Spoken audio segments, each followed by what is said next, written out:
Guys, lagi natin bisitahin ang ating mga dashboard kasi doon may mga nakatago na mga nais ipagawa sa atin ni Meta. For example, katulad ko, tiningnan ko kanina na may mga yung sa comment manager, yan, na may utos pala sila sa atin na replyan yung mga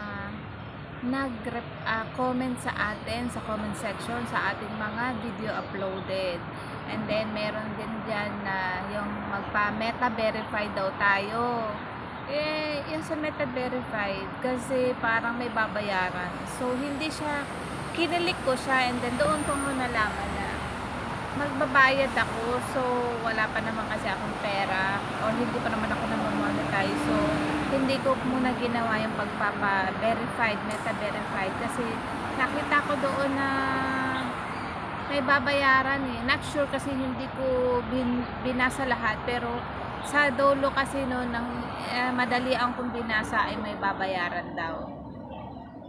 At saka meron din doon yung may mga nakatago kasi doon sa ating dashboard na ipinapagawa sa atin. Kaya kung hindi nyo binibisita ay hindi po kayo ma-update na may gusto po sa ating ipagawa si Meta tulad nung kaninang umaga na nag-utos siya o nandoon nakalagay na create, upload while na naka-turn on ang aking professional mode. So, sinunod ko yon at nag-post nga, pinindot ko yon at gumawa nga ako ng upload para doon sa kanilang iniuutos sa akin.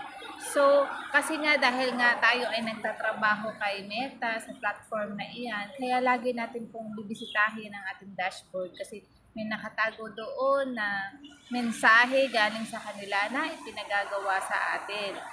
Lagi po nating basahin, silipin. At saka silip-silipin din natin yung alam nyo ba kung paano makakapunta doon sa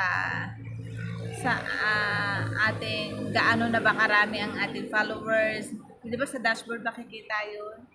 Yung sa in-stream ads, doon pindutin nyo yan, doon makikita kung gaano na bang views minutes ang meron kayo. Kasi lagi ko yung binibisita rin. Yan, bisitahin nyo rin po para makita nyo kung ano man po ang kanilang mga ipinag-uutos at nais ipagawa sa atin. Kasi kaninang umaga, yun, may utos sa akin and then pinaalam din nila na meron akong mga hindi nare-replyan. Kasi gusto nila yan, ini-inform nila tayo na may mga suggestion kasi sila na para lumawak ang iyong audience, nagre-recommend sila ng mga groups, ganyan.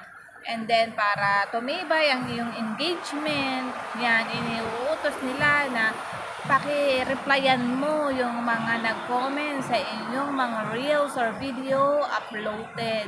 Yan, kaninang umaga nakita ko yun. May 3 siyang ipinagagawa sa akin. Yung i-reply ang aking mga commentators, at mag-create daw ng upload na naka-on ang aking professional mode.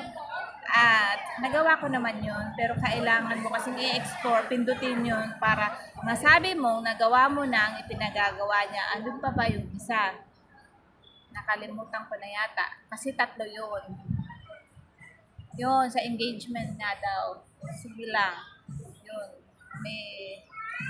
Nabanggit ko na siguro lahat yun. Nabanggit ko lang sa inyo na lagi niyong bisitahin nyo ang inyong dashboard kasi merong doon mga nakatago o meron sila minsan ipinagagawa sa atin at doon nyo po yun makikita. Kaya silip-silipin nyo po ang inyong dashboard. Hindi lamang po para makita kung ilan na pa ang inyong followers kasi meron po diyang mga nakatago na nais nila sa ating ipagawa. Gayon po.